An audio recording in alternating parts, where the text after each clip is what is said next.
If you want to interrupt me, interrupt me. So this presentation is about personalized medicine, which is a whole new kind of way to treat cancer patients and the future of cancer care. I'll tell you a little bit more about it. We'll go into the basics of like cells and DNA and chromosomes and all of that. So the purpose of this program is to help you understand how new advances in health, in science, have improved health and can improve your health. What will we learn in this class, in this workshop? So we're going to learn a little bit about personalized medicine, what it is, why it's important, why it can be important to you, and how it works. And genes, and what genes are, what they can tell us about our health, and what they can tell us about disease. So over the last 20 years, there have been new scientific discoveries, and new information has helped scientists use technology to read the information in our genes. This here's a strand of DNA, and little pieces of it make up all of our genes. We have about 20,000 genes in our cells. In this class, we'll learn more about what our genes are, more about our genes and what studying our genes can tell us. We'll learn how this information can be used to help us understand our risk of diseases and how doctors can figure out the best treatment for us. So this is a fun exercise. Have you ever wondered, why do I have this hair color? Why do I have my mom's smile, my dad's eyes, my aunt's ears? Is there anybody here that can tell a good story about stuff that runs in their family? Sure, go ahead. I have my mother, my father, my sister, and I. And I was the only one with blue eyes. So I went through a period when I was very young and I did not belong to this family. And so now I have brown eyes, and what am I doing with blue eyes? Obviously, you know, something wrong here. You're so funny. That's a good story. Yeah. Anyone else have anything they want to share? In that case, it skipped generations with you. Yeah, With the blue yeah, eyes. that came from somewhere. There are some blue eyes back, but I didn't know when I was little, you know. Yeah. Anybody else? Well, I have a almost 3-year-old son who's a clone of his dad. Like he had nothing from me whatsoever. And you look at him and you're like, oh my God, twins. And I'm like, can you get some? I made you in there 9 months, and no, he's his daddy. And everyone that sees him just kind of has to have a giggle. They're like, wow, I've never seen a boy look so much like his dad. So maybe. Yeah. Yeah, look at that, exactly. And that grin, oh my gosh. We thought that was a cute picture. So this whole section is about personalized medicine, using our genes to help us tailor a medicine to us. Just to explain this picture, as you can see, this guy in red, the red medicine is going to work best on him. This person in blue has a different medicine that's going to work best on him, and also the green. So we're going to talk more about that. So another word for personalized medicine is precision medicine. Oh, another word for personalized medicine, I'm going to stand here, is precision medicine. And it's a new way to look at disease prevention and treatment. So going into the presentation, I want you to know that there are many different types of cancer. It's just not one kind. And these different types of treatment have been developed for some of those cancers. So we're still developing treatments every day, but we have a bunch for some of them.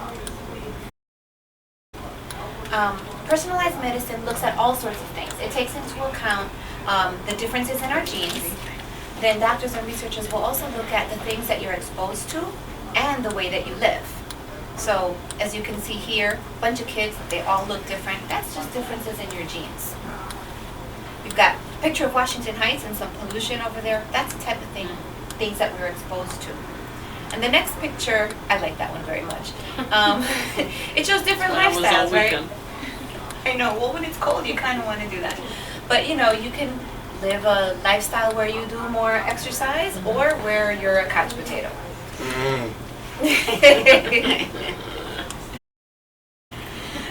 So should a person get diagnosed with cancer, personalized medicine uses information about the genes in your cancer tumor to find the best way to treat your cancer. So in the past and before personalized medicine, most cancers were thought to be the same. So you came in with different types of cancers, everybody got the same treatment. Everyone got the same type of chemo. And it worked for some people and not for others. So using that information, the doctors were like, okay, wait, we've got to make something that's going to, or different things that are going to work for people. It looks like not everyone can get the same treatment. And that's exactly what it was. This slide will highlight the 4 different ways that people can react to treatment, and that's really important. So let's say you've got a whole bunch of patients, they all have the same type of cancer, right? They're given medicine and they're going to react differently. The first group, they're the lucky ones, the medicine's going to cure their disease, and they don't get side effects. So as you know, cancer side effects can include losing your hair, feeling sick, a whole bunch of other things. It really debilitates you. Or it can, but not everyone. So because of genetics, there's a group, the medicine will cure them and they don't have side effects. Then other people, they'll get cured, but then they'll have side effects. Not the greatest deal, but at least they're getting cured. The third group, they don't get cured, their disease gets worse, but they don't get side effects, right? So these are all the different possibilities. The fourth group is the worst off group because they don't get cured, the disease gets worse, and they have side effects. So we're trying to minimize this right here with research, and this too. So now researchers and doctors know that the same type of cancer, for example breast cancer, doesn't behave the same in all people. That's because cancer in different people is being caused by a different selection of altered or changed genes in their cells. So now and in the future, researchers and doctors hope to use information about our genetic differences to understand a whole bunch of different things. Number one, who's at risk for getting certain types of cancers, and which cancer treatments will work and which will not. By learning about personalized medicine and genetic testing, we can make better decisions about our health. This next section, so the presentation is divided into sections. The next section gives you some background. It's called Inside Our Cells, and we'll talk a little bit about cells and what happens in cells. So all living things, people, plants, and animals, are made up of cells. And the cells all look different. Just to point out, this is what a nerve cell looks like, and then look how different muscle cells look like. They're long and kind of packed tightly close together, and nerve cells look almost like trees. Blood cells look different as well. These are all different kinds of blood cells. Bone cells sort of look like this, but these are like smooth muscle cells, like you have smooth muscle in your intestines. So they're all different and they all have different functions. Almost every cell in your body has a nucleus. That's a control center for the cell, the same way your brain controls everything in your body. Not everything, but most things, most of the way you move. Same thing with the nucleus in the cell. Inside the nucleus you have chromosomes. They look like little X's. When you start to unravel them, imagine like it's a ball of yarn almost. When you start to unravel them, you find the little ladder of DNA. And pieces of DNA are your genes. Your genes create proteins that make your body work and make your cells work. So genes determine our characteristics that we inherit, like what we look like the blue eyes or the brown eyes or the stuff that you see on the outside, but it also determines the stuff you have on the inside. So it will determine how you react to, for example, the foods you eat or the germs you encounter or the pollution to which you're exposed. Sometimes your doctors want to learn more about your genes, and they're going to say, oh, let's take a blood sample. Or they might say, we need a saliva sample, a urine, or if you need to have a biopsy because there's something that they want to take out and examine under a microscope more and do testing on, they'll look at the tissue. Doctors might call them just a simple test, or they might call them biospecimens. Oftentimes you can get tests that are extra that your doctor won't necessarily give you, as it's like your approach for a research study. So you sit and wait for the doctor, and someone comes up and say, hey, you want to participate in a study? This is what we're doing. It's an extra tube of blood, it's this, that, but you can find out just kind of additional information and for free. And sometimes they'll call them a biospecimen, but it's really a blood sample or a saliva sample. Just to review very quickly, all living things are made up of cells. The cells have DNA and chromosomes, and inside, if you untie all of this, you've got your genes, and your genes determine what characteristics you have. The next part is on genetics. I'm going to learn a little bit about the science of our genes. Genetics is a study of how different characteristics are passed down from great-grandparents, even from grandparents, to children. Each of our parents gives us some of their genes. The way our parents' genes combine together is what makes us unique and different. unless we have an identical twin, not even our full brothers and sisters have the same combinations of genes that we have. That's why we look different from our brothers and sisters, but it's also why we look a little bit the same sometimes. Genetics explains why family members look alike and have common features, and also why some diseases run in families. Small differences in our genes are why people look different, right? So you've got all these people, they're all different looking. It's all called genetic variation. That's the word that's used scientifically for the differences between one human and another. But we also see it in animals. We've got, I love birds, so I put this up there. This is my slide. They're all gorgeous parrots, but they're all different colors. And that's just another example of genetic variation. And we also have it in plants. I use beans here because there are so many different kinds and sizes and colors and flavors. That's also genetic variation. Yet they're all beans. There are variations that we can see. You can see differences in hair color, skin, eye color. But there are also ones that we cannot see. We can't see how somebody's body is going to react to medicine or food. So you don't know if someone has a peanut allergy until they come in contact with the peanuts, and when they get a rash or they can't breathe or their mouth starts to swell. Some people are allergic to penicillin. They have really bad reactions, and other medicines as well. And even lactose intolerance, that's a variation. It's passed down through generations. And if you have, some people have dairy products and they get terrible stomach aches from dairy products due to the sugars, the lactose in them. Quick review, genetics is the study of genes inherited from our parents and grandparents, and there are differences that we can see and not see in humans, plants, and animals. This next session brings us into DNA mutation. So this for me is the fun part. I like all the science behind it. And we're going to talk about changes to our DNA that can cause disease. So this is actually a microscopic from a microscope, from an electron microscope, of a strand of DNA, and they just put little like red spots to highlight where the DNA has become damaged, and then therefore the DNA is not operating, it's changing the way the cell functions. So when one or more genes in the DNA in a particular cell becomes changed or damaged, the word that they could say, they call it, is mutated. DNA mutation is a type of genetic variation that can lead to disease. So to give you a good example, let's say you want to make soup. You've got one ingredient, carrots up there, and they're rotten, right? You put that into the soup, soup's not going to be right. It's going to be off, it's not going to taste good, you're not going to want to eat it. Same thing with the body. Think of your body as a soup and DNA as a recipe for your soup. You got something messed up in there, it's not going to work right, you're not going to want that feeling, etc. And your body might not work the same way. So DNA mutations happen all the time, but the body can usually clear them. You've got some damaged cells, you've got other cells that come, sweep them up, kind of engulf them and destroy them, and it's fine. But sometimes that doesn't happen. And so the mutations doesn't mean you're going to get sick, it means that you're susceptible to disease. And being susceptible means that you have a greater chance of getting whatever the disease is.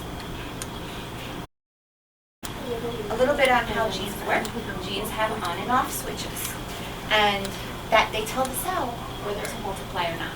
And if most of you remember maybe from high school, you got a cell, how does it replicate? It divides in two and it comes like this, two cells. And so they just keep splitting and splitting. But if you've got a damaged cell with a damaged off switch, it's just going to keep making cells that are damaged. And that's how cancer happens. A bunch of cells that aren't working. So I really like this slide. This is a good example of how tumors form, right? You've got a bunch of healthy cells, but then something happens and one becomes damaged. And then that one decides to split in two, and they split, and all of a sudden you have a cluster of cancer cells. And that can form a tumor quite easily. And that's because it's multiplying out of control because those on and off switches are damaged.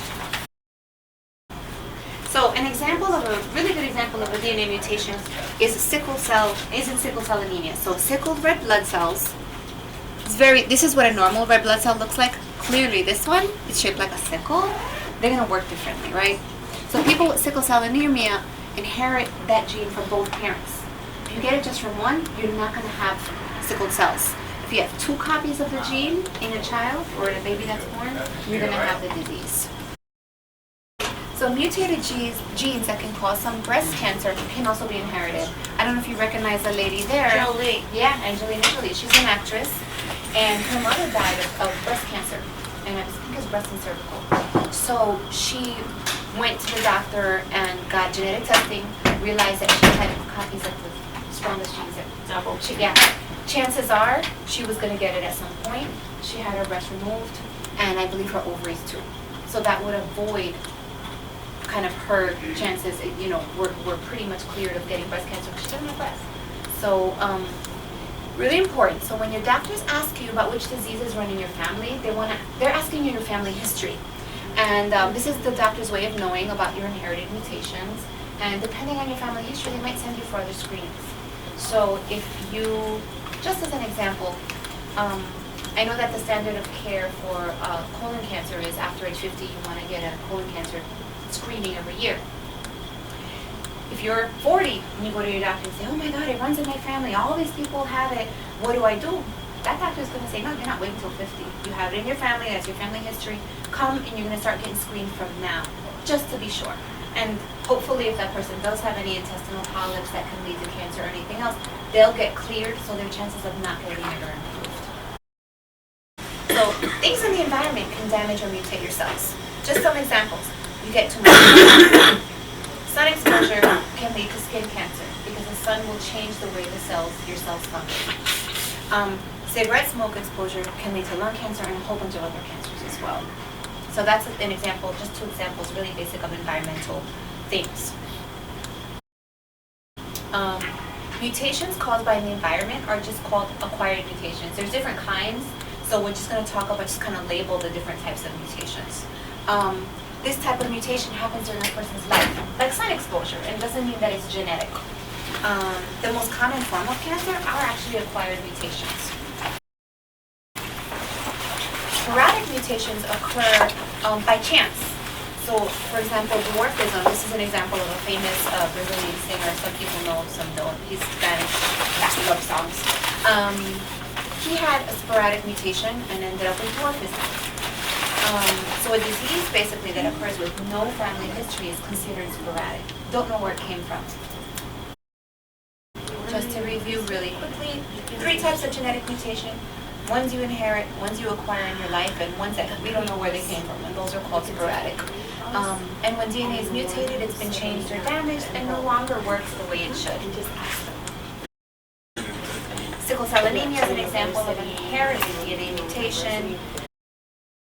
Acquired, for example, are caused by sunlight, exposure to chemicals, exposure to smoke. And this is another example of a sporadic mutation here. You've got 2 tall brothers and one very small brother with something called primordial dwarfism. He'll be extra tiny his whole life, and they're all about the same age. Okay, we're going to talk about the Human Genome Project. How did we find all of this information out? So it started about 2 decades ago with something called the Human Genome Project. So what this was scientists from all over the world used giant machines to sequence DNA. They finally figured out how to do it. And sequencing DNA means that they're looking at all the genes. So they were able to figure out through this project what the human genome looks like. So they figured out what each of the genes were and most of the functions, not all, we're still finding out certain things. So understanding the genome after this project made all these discoveries, it's like having an instruction manual to the human body, or like a dictionary to the body. Understanding a specific person's unique genome can lead to treatments that are specifically made to work with their body. And once all of the genes in the human genome were identified, figured that out, now they started to sequence cancer tumor genes, which were altered, which were different from the normal healthy genes that someone has. So what doctors are doing now is they're looking at the genes in cancer cells, and they're trying to figure out what the best treatment is based on what gene mutations you have. So it's no longer everyone gets the same chemo. It's, oh, these are the genes affected. There may be a therapy that can make these genes start working right. So for some there are and some aren't. I mean, there's stuff being discovered every day. So quick review, Human Genome Project helped identify all of the genes that we have. It's like an instruction book or a dictionary for the human body. And also studying the different genes of cancer tumors is really helpful in figuring out what medications work better with a specific type of cancer. So a little bit more on biospecimens, which is basically to say, hey, let's take your blood to check whatever it may be. In cancer research, it's really important because they want healthy people and not healthy people. And you've got to be able to do a comparison of both in order to figure out what's going on. So as we discussed earlier, doctors sometimes collect biospecimens and it'll be in one of these forms. Nothing that's too hard to give. Maybe the biopsy, but they're not going to do that unless they need to remove something to study it. So these biospecimens contain samples of our cells that the doctors can then analyze. They're used for, when they're used for cancer research, they want healthy and not healthy people. And that way cancer researchers can study the differences between cells for people who have it and people who don't. And knowing how disease cells are different from healthy cells are going to help doctors and scientists learn how to do a whole bunch of things. They want to know, they'll be able to tell you if you're at risk for something specific. It'll help doctors develop new ways to detect disease, to treat it, and to measure how well new medicines and treatments work. And a little bit on genetic testing and how knowledge of our genetics can prevent or treat disease. So you go in, the doctor says, hey, let's do genetic testing. You donate a little vial of blood, or and what they're looking for is for, number one, for mutations that can cause disease, things that you might have inherited. They can find a mutation that no one knew you had, and then you can do some preventive measures, or change your lifestyle or your diet, depending. If they do genetic testing on specific tumor cells that they remove during a biopsy, that can absolutely help them figure out if there's a treatment for it, and if there is, which one. So genetic testing can look for genes for certain diseases way before their symptoms, and all treatments don't work the same on all people. What still needs to be discovered? We don't yet know all of the mutations that cause cancer. We're learning bit by bit every day, researchers. We don't know all of the causes of cancer. Only some cancers have tests that would find the disease before it happens. And not every cancer has treatment that will work. So hopefully science will change this. How do we use the information that we have learned? What are some things that we can do to reduce our chances of getting cancer? Anybody? Quit smoking. Yeah. Diet. Diet. Eat Food. healthy. Diet, food. Yep. Eat Exercise. healthy, exercise, smoking. Absolutely. You, sir, you have anything to say? Stop smoking. Yeah. So everything you said is right here, right? So we can eat healthier. We can exercise for maybe half an hour, 3 times a week if possible. We want to keep a healthy weight. We want to stay away from things like tobacco smoke, other chemicals, too much sun on your skin, and we always want to get screened and get regular medical checkups. So then going back to personalized medicine, why is it important for cancer care? It's going to help doctors learn more about the types of cells in your tumor and how to use medicines to treat or destroy those specific cells that are being troublesome. Many cancers already have treatments that target their cells, for example, breast and lung. Just 2 examples. There are more, but that's just 2 examples. Why is knowing your family history important? It'll teach you if you're at risk for a certain disease. It can tell you, change your lifestyle to try to avoid getting the disease. And you can actually get tested for things before they even happen. And who can participate in cancer research? Anybody. Yep, there we go. My big everybody sign. Exactly. Everybody. Everybody.